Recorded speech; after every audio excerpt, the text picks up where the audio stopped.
Welcome to the Embodiment Podcast. This show is for you if you see the body as more than a brain taxi. It's for people interested in coming home to the body as a holistic aspect of who we are and how we live. Episodes contain practical tips, exercises you can take away, and interviews with specialists from around the world. I'm your host for today, Maud Rabert.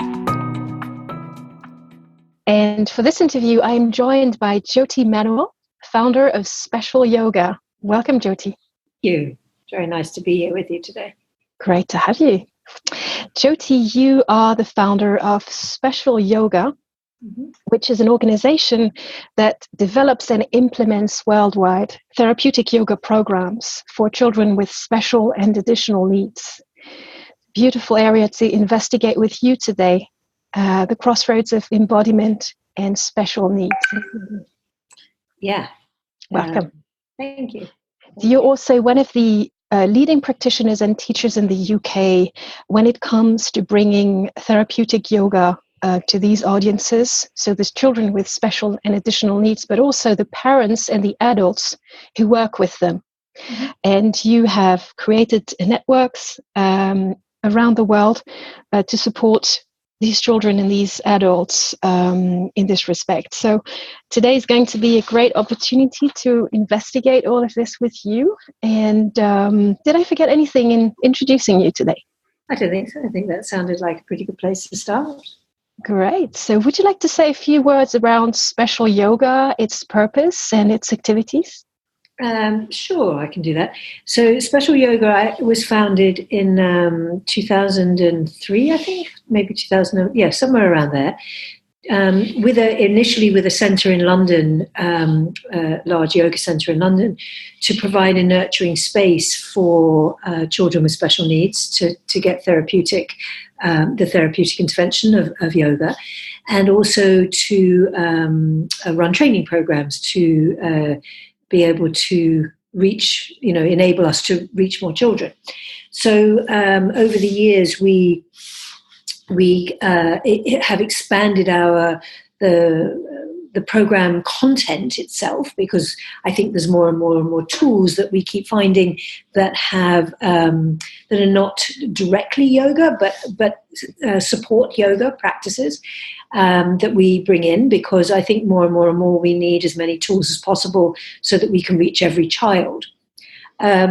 Special Yoga no longer has a centre in London. It is now a remote organisation, in that we run bespoke trainings for education, for paediatric healthcare, for parents, to enable them to provide yoga tools for the children in their care, in whatever form that may be, both in the UK and around the world.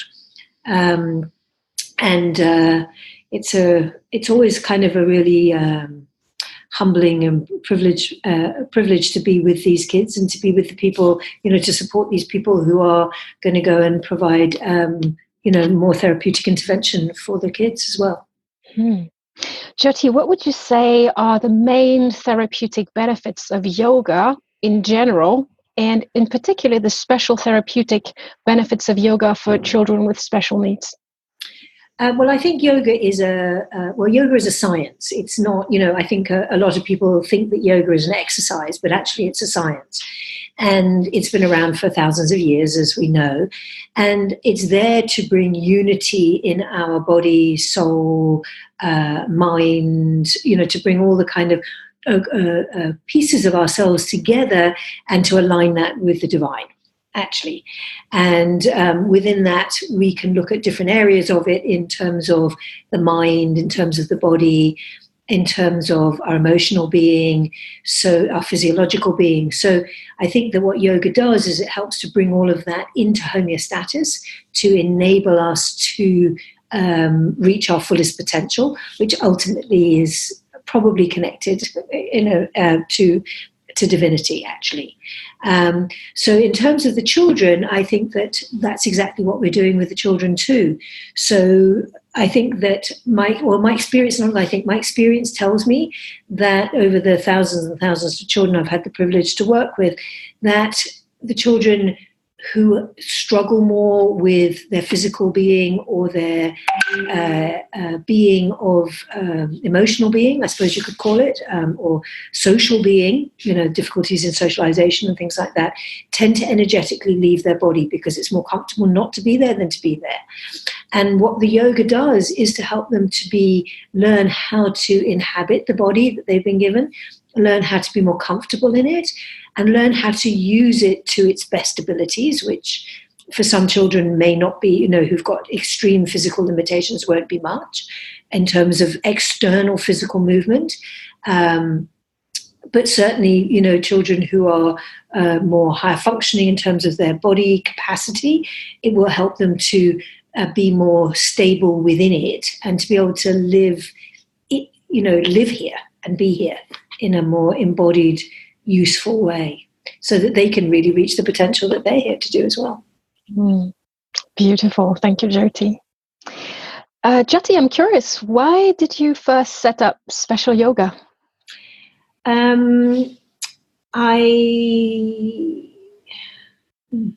Because I felt that there was a real need in the to be able to both do two things. One was to expand on, I was already working from home with the children, and I'd run out of space, and by then I'd adopted my second child, and it wasn't appropriate for her to have people coming in and out the house. So it seemed that the only way forward was to open a centre. And what the centre also gave us the possibility to do was to give space for other people to deliver the work as well, and to run training programs, and just to give it a space where it could expand. And so how did that relate to your own story? Was there any part of your own personal story that triggered you that you had to do it? Not that I knew of at the time. When I first started teaching yoga in the late 80s, early 90s, I found that I was always drawn to children anyway. And then there was kind of more people with disabilities that were arriving, and somehow the two blended together, and I was invited to go into a school where today a lot of those children would be diagnosed with ADHD. In those days, the diagnosis weren't there. So they were children who couldn't concentrate, who were fiddling with pencils. And that was actually me anyway. When I was a child, I wanted to not be in my body as opposed to be in my body. So it kind of, I think what happened really was that it was presented to me as opposed to me going out looking for it.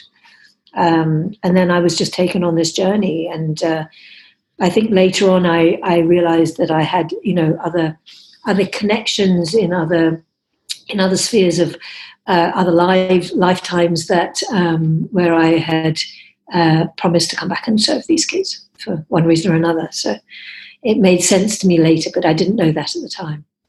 Beautiful. What are the ways that you use yoga with children with special needs, and what would you say are the specifics of the practice when you work with such children? Well, the first thing that I think is really important with these children is to honor them and to meet them beyond their disability, because first and foremost, they're a human being. And I actually believe that we all have special needs, but that our needs are different. So I don't see them as, I see them as differently abled rather than disabled. And I think that the world at large generally doesn't see children with special needs in a positive light. I think there's a lot of negativity around those kids. So first and foremost is actually the real sense of meeting them, meeting their souls, their hearts, their being as the perfect being that they are, actually. And from there we work. So depending on what kind of the child needs, inevitably there'll be some breath work, just in terms of helping the child to use their breath better for regulation, for relaxation, for calming, for connection, for energy. Depending on what the child needs. And then we'll do some level of movement, and sometimes it's quite a big array of asana postures, the asanas. Sometimes it's very little, if any, because the child's not able to participate at that point. And there'll be some level of intention for the child to hopefully find a moment or more than that of peace and relaxation in their body, in their being, more than their body, in their whole being during the session. Because I really feel that when we can drop into that place of peace within ourselves, actually that's where our brain is at optimum to function at best, where we are most able to fulfill our potential for whatever that may be. Mm. And then sometimes we use massage points, specific massage points to unblock energy blockages. So sometimes we use sound, quite a lot actually. So there's a lot of different pathways in for the child. Mm. I heard you say in some of the videos you recorded that you are committed to meeting the children rather than the conditions, and to offering unconditional love. Would you like to say a bit more around how you hold your hosting, how you facilitate specifically? Well, one of the things that I think is really almost most important for every human being is that we all have the same fundamental needs, which is to be heard, which is to be respected, which is to feel safe, which is to feel loved. And these children are no different. So if I come to them with a judgment because they can't move, or a judgment because they're presenting challenging behaviors or whatever, I'm actually not honoring them on any level.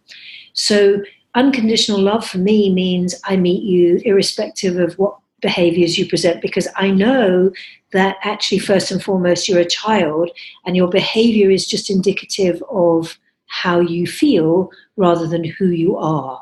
And I think children are so often labeled by their behavior, inferring that they're a bad child, or they're a difficult child, or some kind of negative statement around that. And for me, no child is that. Their behavior might be in that moment, but their behavior is just a form of communication anyway, which is telling me I'm not okay, I don't feel safe, I'm not, feeling loved, I'm not feeling respected, or perhaps I've heard too much negativity around me. I don't know. But so if we can just really meet the child and just see the beauty and the magnificence of that child, first and foremost, then immediately what happens is we're in the state of yoga anyway. We're in that deepest connection, and from there we can work. And I think that it's so often these children are misunderstood, and they're not fully honored for their magnificence, actually. And I truly, with every fiber of my being, believe these children have been brought here for a purpose. And I think that the underlying purpose, is to teach us unconditional love. Beautiful. How do you usually structure your teaching? For instance, what are the proportions of one-to-one work, group work, and is there any form of differentiated learning that you would perform within one group to accommodate the various learning styles and preferences of the children you work with? Well, I like working one-to-one because it gives me a deeper connection with the child. But oftentimes, if we're in schools or in community centres or whatever, that doesn't become a possibility. So I don't think that worked. So I would rather, but actually groups are interesting because on some level it brings people together. So it creates a different kind of connectivity. So I think that there's a place for one-to-one where we can really give you as an individual some really specific practices that are exactly what you need in this moment. Whereas when you've got a wider group, you have to be more generic rather than specific, because you're working with the energy of a group rather than the energy of an individual. So if you have a child with a different attention span, possibility, for instance, do you have particular rules of the game for how you facilitate it within a group? I don't have any rules. And I think that what's really important is that the practice is invitational, because when it's invitational, the children will come. Because when you invite somebody from a place of love, who doesn't want to be in that energy field? So I think that's the first probably most important place to start. And the child will participate. Sometimes you have children who, in a group setting, who can't stay on the mat for as long as others can. So they get off the mat, they walk around, they do what they need, and they come back. And and that's fine as long as they're not hurting themselves or hurting another. I have no agenda around that at all. Because they know what they need. And if they need to leave that space because it's too intense, or they need to jump or bounce or, give themselves some kind of sensory feedback, then they need to go and do it, So I'm very much open to just, doing the best we can to keep everybody there as much as possible. If somebody needs to leave, they leave. I've always invited people to leave if they want to. And I have to say, I've never had a child walk out the door in the middle of a session ever, even though that's always possible for anybody.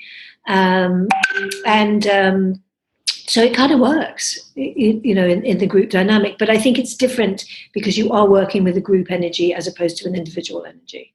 Mm. And do you see within a group specific dynamics between the children that support their learning? And how do you support that in your facilitation? Well, I think there's something really lovely, when the kids, if you kind of, for example, you got them all standing up and you all did a family tree and you were all holding hands, you can all support each other. They can support each other, and there's quite a lot of laughter as one might fall over a little bit and then it pulls somebody else over. But actually what it does is it creates a kind of group dynamic of support.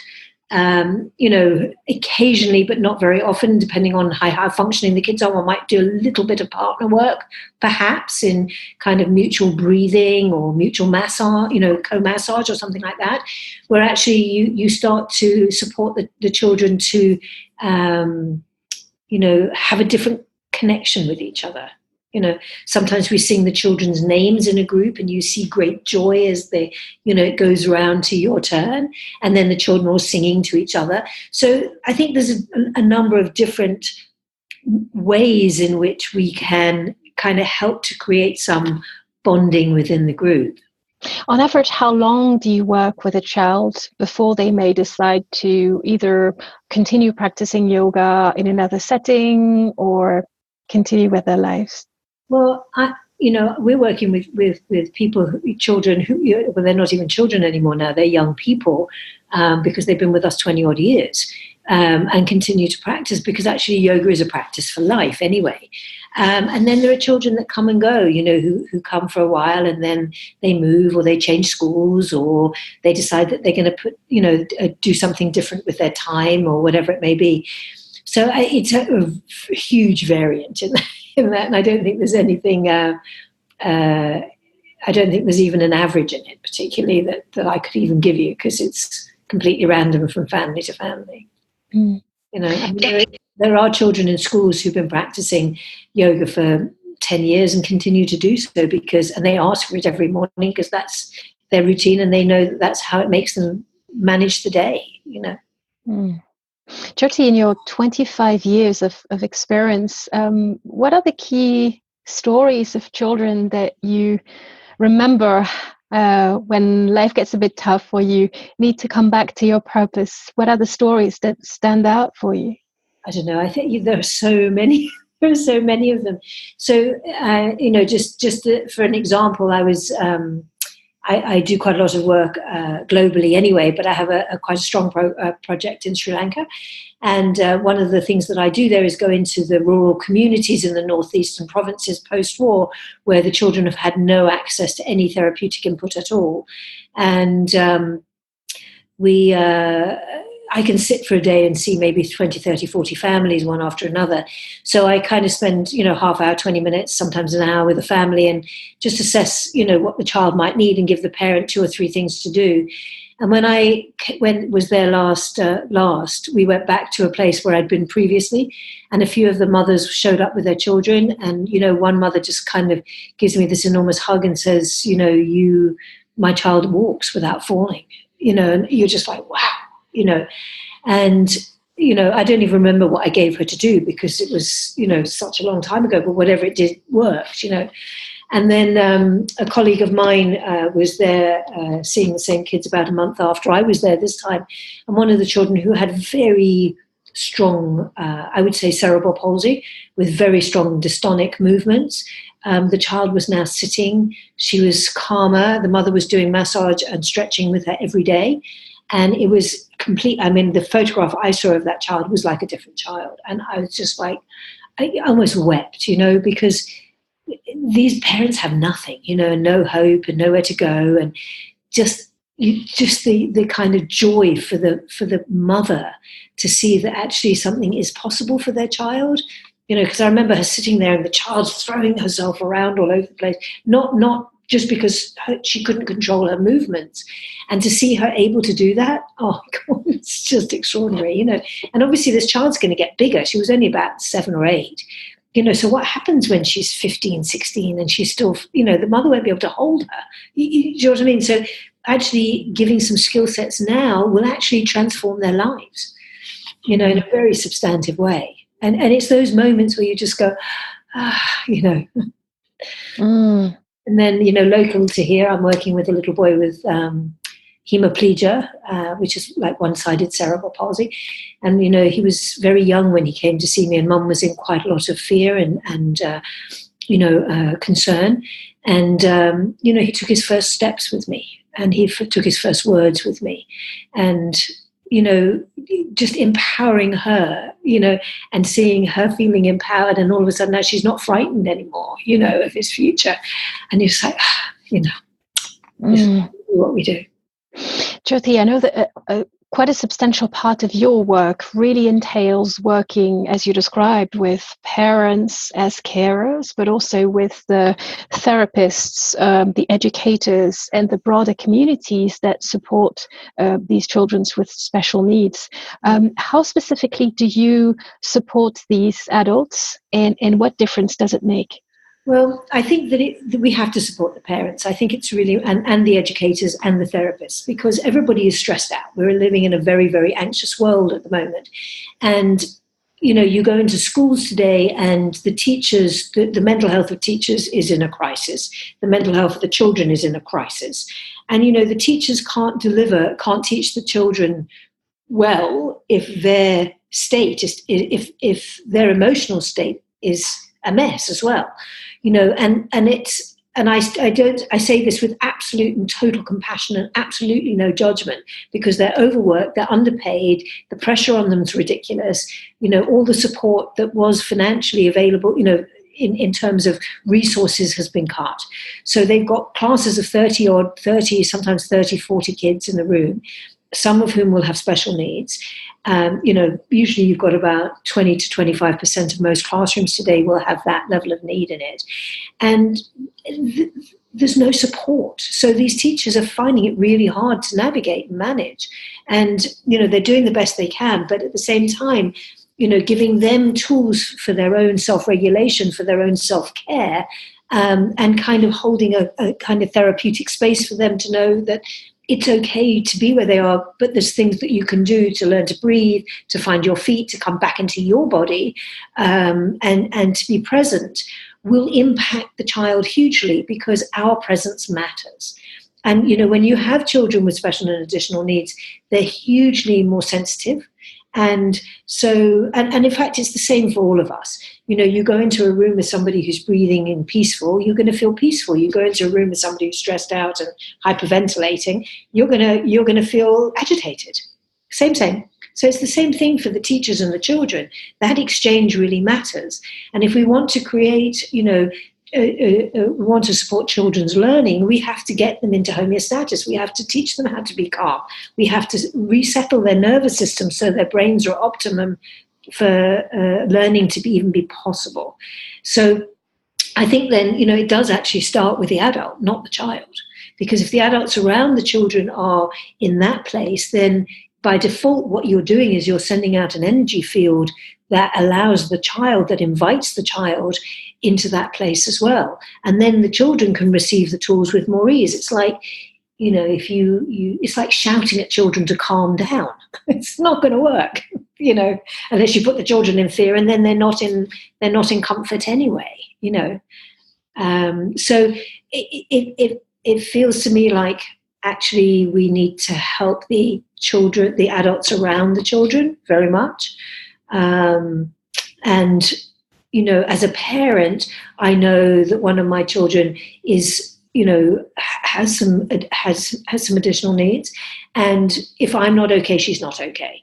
When she was younger, now she can navigate and manage herself very well. But in her younger age, she really wasn't. And there were times where I almost had to walk around the block 3 times or 100 times even to make sure that I was really calm before I went home. Because if I wasn't, it was like hell at home, because you are the vehicle that they learn from. Not because of what you say, but because of how you are, where you are, So, Jyoti, in your programs and programs you design with special yoga, how do you specifically involve these adults in helping professionals? Do they have times of their own to work with you? Do you specifically equip them with certain tools? We equip them with tools. Absolutely. So we equip them with tools for their own self-care. So we teach them how to breathe. We teach them how to be embodied. We teach them some very simple stretching if they want to keep going with it. Some, really basic things. I mean, I'm not teaching people to be yoga teachers. I'm giving you yoga skills, yoga practices that are accessible, easy to use, fast to use, that will change your state very fast, so that you start to have a body of practice that you can do. Because one of the things that everybody says, I haven't got time. Well, you probably haven't got time to get to an hour's yoga class every day, but you do have 5 or 10 minutes. So what can you do in that 5 or 10 minutes to regulate yourself so that you can function better all day? And I think it's more about that for me than, trying to teach people complex asanas or anything like that. There's no point. I mean, there's no purpose to that in these populations. If they want to go and take yoga up, then they can go and find yoga classes that, they can do in the evenings and spend there, go for hours on end and practice yoga. But what I'm looking to do is to give you tools that you can use in the moment when all of a sudden you've been triggered, you've got yourself caught. What can I do in this moment to give myself the kind of self-soothing, reconnectivity back to me so that I don't then become reactive to the child? Mm-hmm. So my understanding is that you've really built awareness with the carers. You equip them with practices and tools to work on themselves, to hold a quality presence for the children. And then you also have your own space, right, where you work directly with the children. Yeah, but we also teach them to work with the children. So in a lot of the training programs, or most of our training programs, we will bring kids in, so usually kind of in a very loose way. The first part of the day will be spent on giving the adults tools, and then the second part of the day is transferable tools. And then we bring the children in and we show them how to use the tools directly with the kids. Wonderful. And as you work over time with children, are there ways that you somehow keep in touch with these adults, parents, carers to talk about specific cases if needed? Or well, our doors are always open. And over the years, because we've been doing this a long time, I have a team of people that work with me. So there's a number of us. We have an absolute open door policy. If you've trained with us, and you want to talk about a certain child, film a session, send it to us. We'll have a look at it. Someone will get back to you and talk to you about how we can support you, or how we feel you could be supported, or support the child that you're working with better. Give you more ideas of where you could go next. Whatever's really needed. So I have a team. We are a team at Special Yoga that has the capacity to offer that. Yeah. I know that among the partnerships that you've built over time are some partnerships with schools. Could you speak a little bit more about these? Well, we don't exactly have partnerships per se with schools. We have schools that very much support our work and who send staff in for training and who are very aware of the benefits of the practices that we offer in special yoga for the schools. So they're the schools that will have yoga in most classrooms, and where there's a kind of continuation of ongoing training for their staff.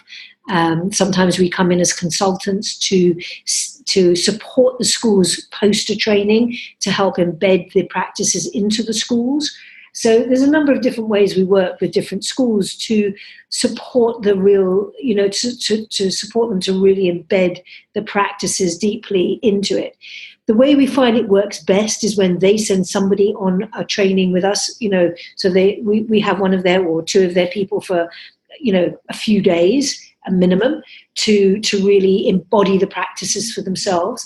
They then take it back to the school, and then what happens is that people around the school see the value of it, and then what happens is they call us in to do inset training, where we would train up the rest of the staff, not to the same level that you would have gotten on a 3 or 5 or 7 day training, but in a day you can learn some basics, and then generally they keep sending more people in for training. So we have some schools that continue to send people in all the time. It's fantastic. I love it.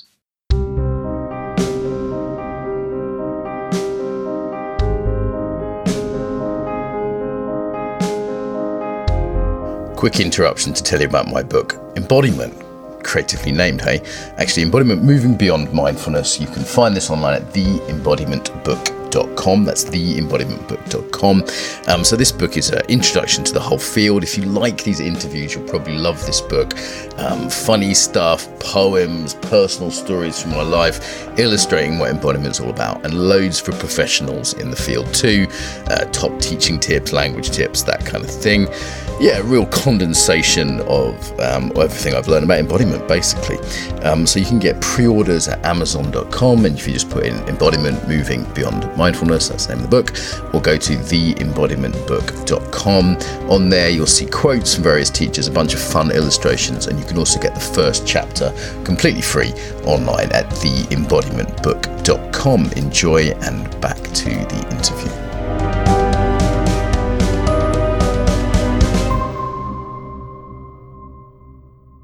So when you say that those practices are gradually embedded into the day at school, what are you seeing unfold in terms of how the body is brought into the teaching thanks to your guidance?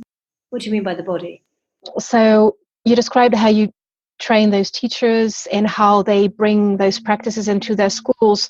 Do you see them more offering, for instance, a warm-up in the morning, and then the rest of the teaching would be more cognitive? Or do you see instances where really the body gets brought into the core of the teaching throughout the day? I think it depends on the school. There are some schools that are starting the day with a bit of breathing exercises for the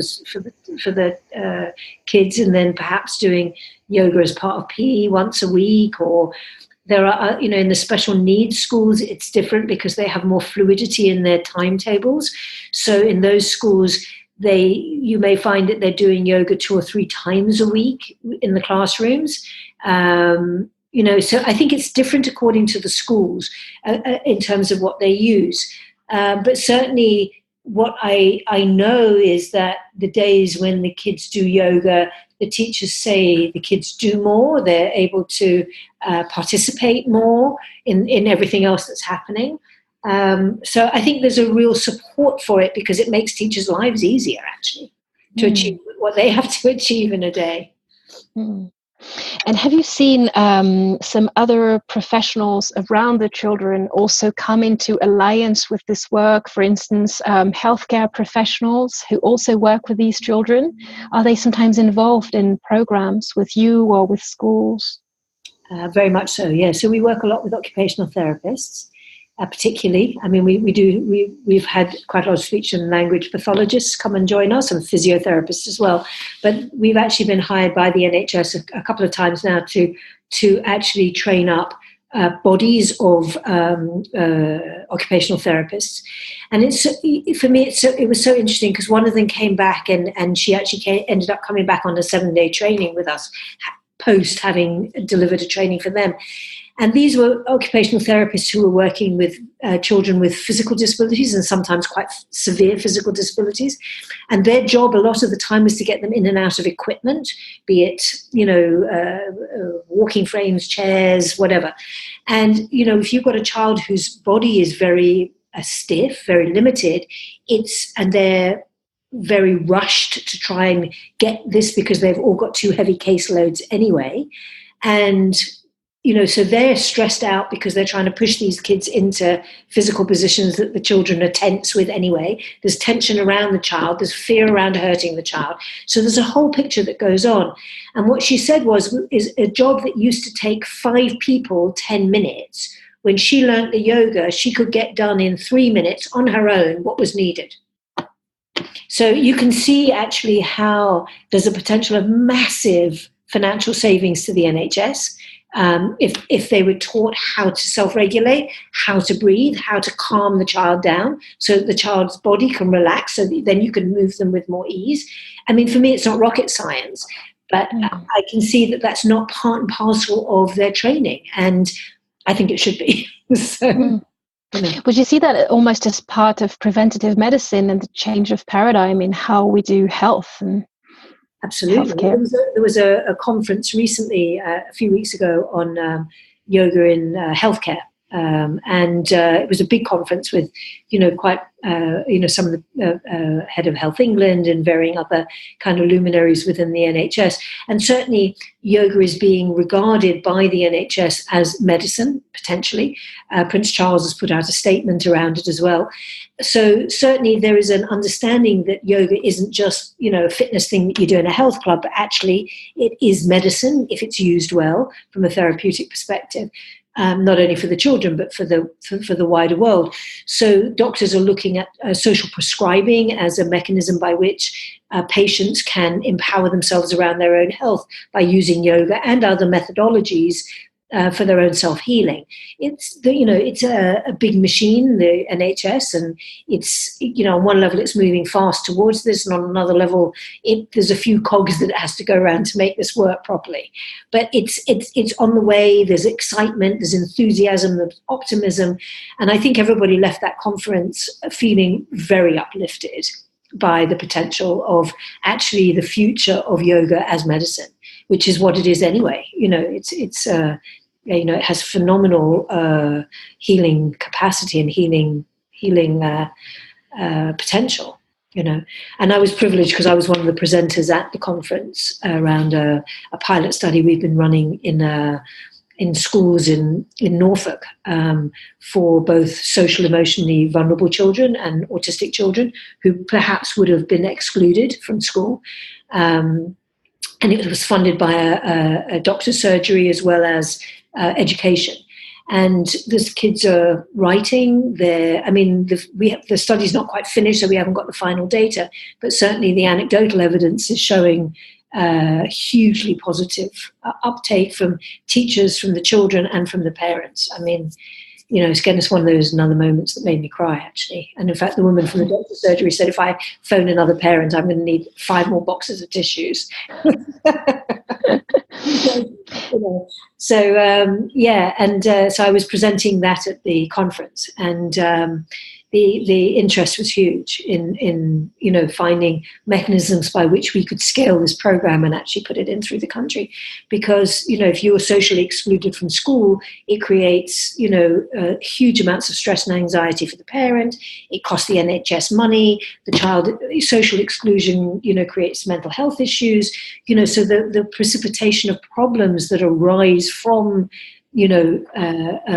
from that is huge. So and there is a national crisis of children being excluded from school at this point, those kinds of kids. So we need to go in and help them. Yeah, Jyoti, you mentioned the case of, for instance, autistic children. More generally speaking, how would you describe the social inclusion impact of your work with children with special needs and additional needs? Well, I think, social inclusion means I can stay in school. It means I come into my body and I'm more comfortable and I can connect with myself. If I can connect with myself, I have the potential then to connect with another. If I can't connect with me, I can't connect with you. So I think that where the yoga really fits well is actually giving the children an opportunity to feel more at ease, more comfortable, with a more stable nervous system, so their sensory needs are not so great. We use yoga very much as a sensory diet for those kids anyway, to help them to be able, again, to use their body well and to function well. So the kind of social inclusion will come from the ability to be more comfortable with you. I mean, I think any of us that in any given moment, if we feel really anxious, we're really stressed out, we don't want people around us, and these children are the same, but it's at a much higher level. So if I can be calm and I can be more comfortable, then I can be more sociable. And I'm not saying it's as straightforward for them, because obviously their neurology is different. But at the same time, I think that, the more that we can help these children to be comfortable, they can make contact with whatever part of the world, whether it be an animal, be it nature, be it another human being, that will enhance their well-being by being more connected to themselves anyway. And today, in this work that you do to foster inclusion of these children, who would you say are your main allies in society, in the healthcare system, in the educational system, and what may still be missing? And if you look at the political picture of that, what would you call for? Well, I think we have to call for more education around autism. I think we need to call for more understanding that these children are not disabled. One of the things that I really, truly, strongly feel is that a lot of these children are actually very brilliant, but the education system doesn't have a box for them. And because the education system works in boxes, it's like putting a round peg in a square hole. So these children are not given the opportunity to thrive at their potential because the system doesn't fit them, not because they're not capable. So I think there's a lot of work to be done around that, because we need these people. These are the people that are going to show us other pathways to the world that we don't have. These are the people that are being hired by banks because they can see patterns and numbers we can't see. These are the people like Einstein and varying others who can, who've got a mind that can see patterns and numbers that are important for the future of our planet, actually. So not supporting their brilliance doesn't make any sense. Have you seen some of your first early students become some of your teachers or take a role in your programs over time? Yeah, we've had a few. Certainly, there's a few of them that want to be yoga teachers. So, and they've got the vibes. Yeah, they're very funny. They always make me laugh, actually. I think I want to be a yoga teacher when I grow up. I want to do what you do. Okay. But I think just by default of their beings, they are yoga. They are that essence of being. That they are that. And they have greater pathways to the divine than any of us have anyway, because they're not cluttered up with lots of nonsense mind stuff that takes most of us away from that. And I think they're so much more pure, You mentioned yoga, and that you also use mindfulness or meditation as part of the modalities of your work with both the children and the adults. Could you say a bit more about that? Yeah, absolutely. So, mindfulness is a tag word that's been created over the last, probably decade or more as a means of a secular practice of what meditation can bring us. There's a lot of applications of mindfulness that weren't in the meditation practices that I've ever done. But ultimately, mindfulness is about how we pay attention to whatever might be arising in the moment. And a lot of the practices that have been evolved over the last decade for the children are around self-regulation and helping them to understand and be able to perhaps label their feelings. So it becomes a psychotherapeutic practice alongside meditation to understand and be able to manage yourself, but to also understand, not by going into the story of my mother did this and therefore I feel that, but more I'm experiencing anger at this moment, or I'm experiencing frustration at this moment, or, I could take I could observe my mind, for example, like a bus, and I can stand at the bus stop and I can choose to get on that thought train bus, if you like, which would take me to another bus and another bus and another bus anyway, or I can get stand at the bus stop, or if I get on the bus, I can always get off the bus and just come back to a peaceful bus stop. So, and that's just two very simple examples. And there's also ways where you can look at, explaining the amygdala and the prefrontal cortex in a very, very, very simplistic way for a child to understand what's actually happening to them when they get triggered and they become reactive and they can't navigate or manage themselves. So I think that there's a lot of use in those practices in certain circumstances for some children who do have experience quite strong emotions. I also feel, however, that when one is present in our yoga practice, one is being mindful. So if I know that when I stretch my arm, I'm aware of the experience of stretching my arm, I'm aware of where I might be breathing into my chest, or I'm aware of the sensation in my arm, I'm actually present. And that's mindfulness too. So I think mindfulness has different applications and fits very closely with yoga. And very usefully with yoga, yoga asana, because actually it's all the same anyway. Mm-hmm. It's just different pathways to the same thing. It's just different labels. Yeah. So when we look at the whole body of your work, so including yoga, breath work, mindfulness, and possibly all the other techniques and methods that you bring in, you just mentioned self-awareness and how self-awareness supports healing. Would you see any other ways that your work specifically supports healing further than awareness? Well, I think that the power of this work is about bringing balance. Actually, is about bringing balance to the entire system of the body-mind, connection. So when we come into balance, we are at our optimum, and therefore, by default, by definition, that's healing, I suppose. And certainly, when we come into that place of homeostasis and our nervous system is regulated, our immune system is stronger, so therefore we get sick less.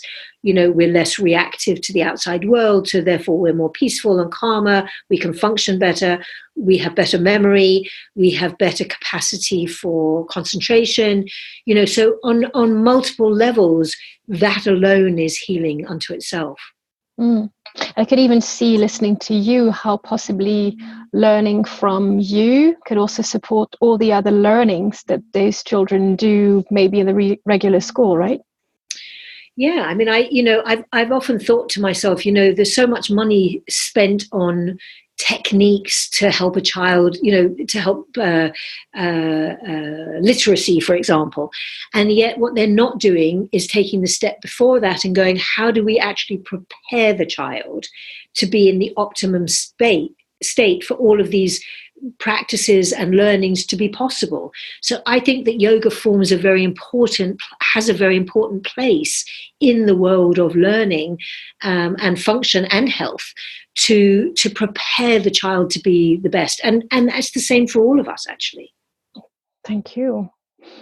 Jyoti, there's a whole dimension of your work that we haven't touched upon yet, which is all your voluntary work, especially internationally. And I know you're the founding member of Holistic Special Education Foundation, which is a non-profit organization based in Sri Lanka. Mm-hmm. And I know that you also work in other geographies to support communities locally to work with children with special needs. Would you like to say more? Sure. It's one of my favorite parts of my life, actually, is to, I'm a very free spirit and I like to travel. Probably comes from being a double Sagittarius in my life. But anyway, we have programs running in South America, in Peru, later this year opening up Mexico and Brazil. And, in Peru, I've been there twice now, and I've done, a 7-day training twice. And part of the training, because of the location it's in, I took everybody that was training with me to an orphanage for children with special needs, which none of them had ever seen anything like it before, despite the fact they live there and that's part of, what actually happens there. And the result of that is that they're now volunteering in in the orphanage. They're volunteering in another orphanage. They're volunteering in a hospital for very sick children. They're volunteering in the community where the children are, being sponsored for, some kind of education. So there's a lot of work being done now because I opened the doors basically to what's possible and to the fact that, there are huge communities in there who need help and who could really benefit from the yoga, and they saw it firsthand.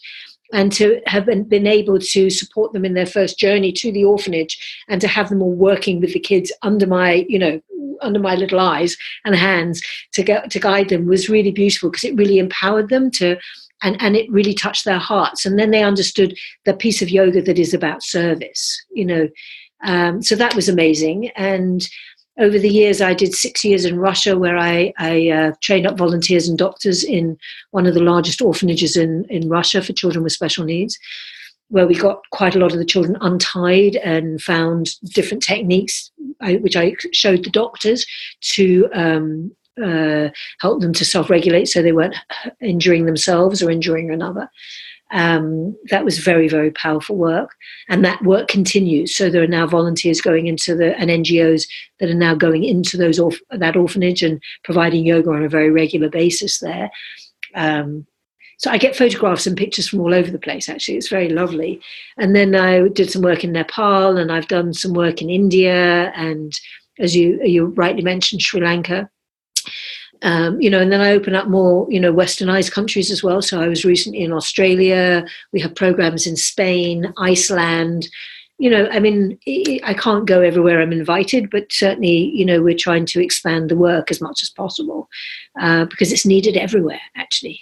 And it's a real privilege when I go to Sri Lanka, or I go to Nepal, or I go to Peru, and you see the need, and you see that you can support people to actually keep on delivering it.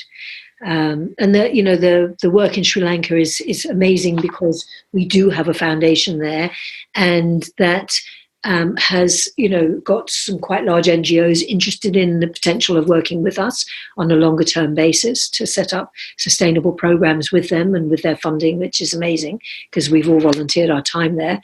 And I have no idea whether we'll get paid or not, and that's what drives me anyway. But there are literally hundreds and hundreds and hundreds of kids in Sri Lanka who are benefiting, who had no access to any therapeutic intervention at all because of the war. And you also got post-war trauma there. The war only finished 8-9 years ago, so you got huge amounts of trauma in that country as well. And you had the tsunami. And next week I'm going to Thailand for the second time. So where again I'm going back because the work there was so substantive that they've asked me to come back and train up more people. So and again, I'm volunteering my time there as well. Yeah. So Jyoti, specifically when you work in areas where, such as Sri Lanka, where trauma is really strongly embedded in the population, are there specifics in how you perform the work, or how you well, there has to be some level of sensitivity, obviously, around the fact that, everybody's, because they're in trauma, their breath is going to be restricted, their nervous systems are very out of balance. So there are very basic breathing practices that can help trauma. And so we're bringing some of those practices to those people. We sit with rooms of 40, 50, 60 social workers and midwives and, training them up. And they're all almost hyperventilating or not breathing before you even start. So, if we can just get them to be more comfortable and to be more regulated, then they can go and pass the teachings on to the parents and to the children as well. But it's a lot of work in those places. It's a lot of work to really to support the healing of the trauma, as well as the supporting of the kids. So when you look at all the geographies you've worked in, what do you see as the commonalities and maybe the differences in the situation of children with special needs with regard to how they connect to their body in the world? Well, I think the one commonality I've seen is that these children disembody very fast. And, culturally, there are different, obviously different countries have different cultural understandings of special needs. And in a lot of places, they're neglected because they can't serve the parents later. So in the very poor areas, if you've got 4 or 5 kids and you've got one with special needs, the one with special needs will be neglected because they're going to feed the other kids before they feed that one. And it's not right, but I understand it, because they're the children that can support the parents in their old age, whereas a child with disabilities may not be able to. There's shame, there's guilt, there's all sorts of emotional pictures around children with special needs that arises in different parts of the world. There are places where they hide them. There are places where they're ashamed of them. And there are places also sometimes in India, you get either the shame and, or what have I karmically done to, have this child, and how can I turn them into something that they're not, as opposed to embracing who they are. Or they're, revered as like gods. And, you do see that a little bit in India occasionally. It's not as much as you see the other side, I have to say. But I have seen that as well, which is quite phenomenal, actually, when they see these children as sort of really godlike creatures that can heal you, which they can, of course, because they're full of love.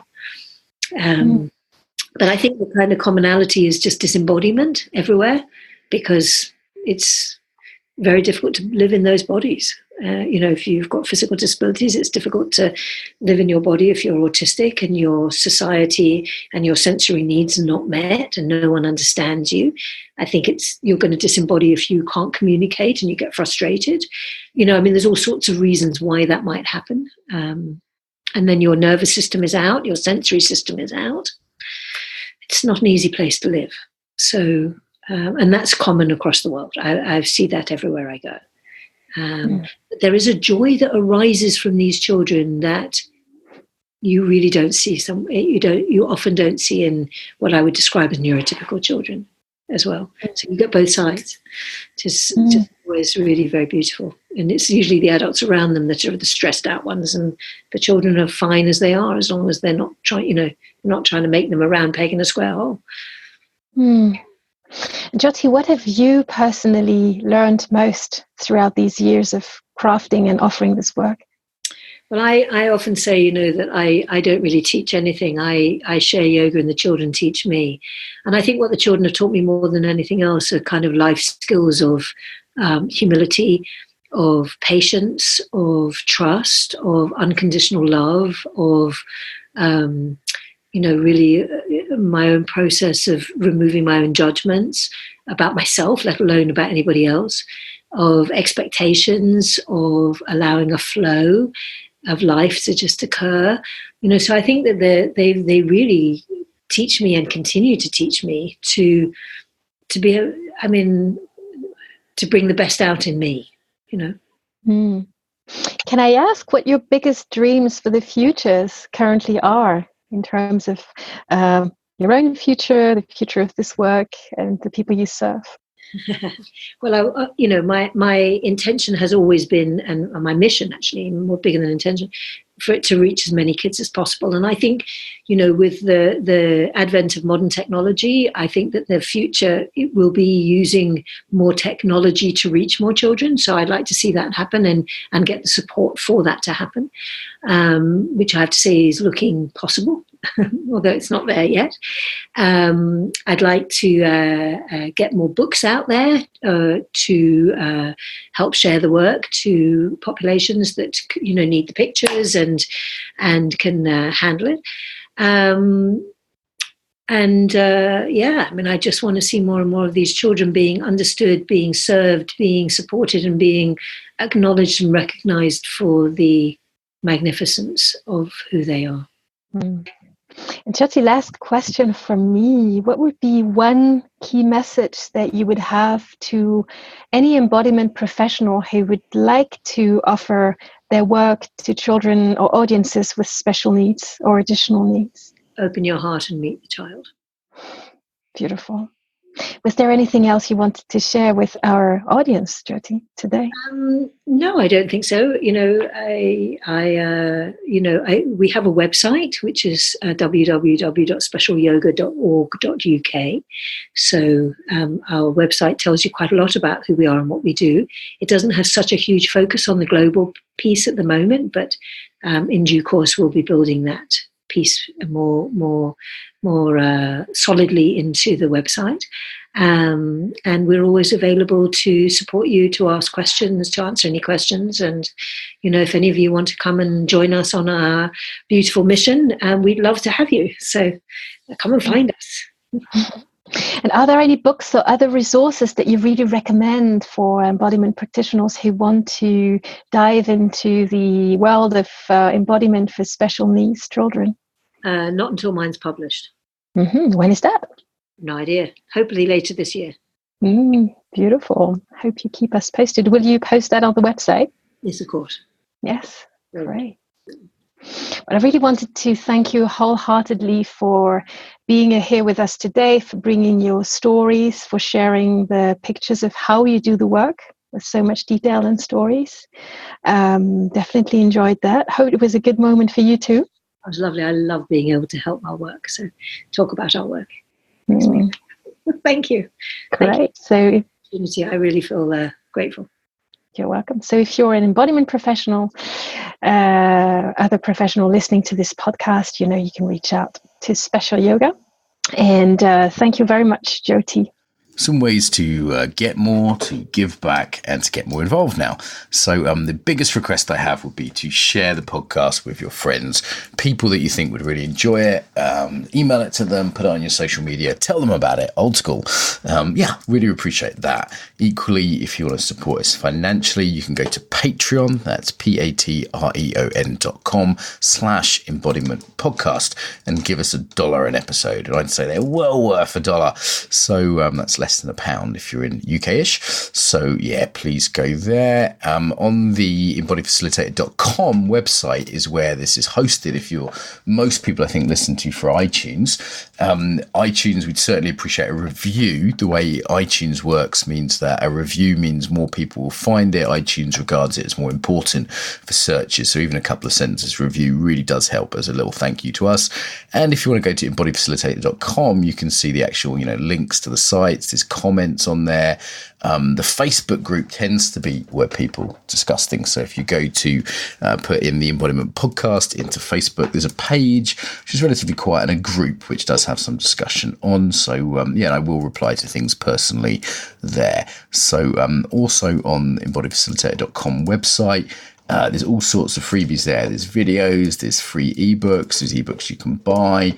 And of course, there's our newsletter list. If you want to stay in touch and learn about things like the Embodied Facilitator course and our next Embodied Yoga Principles teacher training, then go to that website and you'll see a little pop-up and you can get the newsletter through there. Okay, so I think they're the main ones. Tell your friends, pay us some money on Patreon, give us a review on iTunes, send us your email if you want to be on the newsletter list, and get involved on the Facebook there. Bit long. Pick whatever you like that works for you. Until next time, welcome home to the body.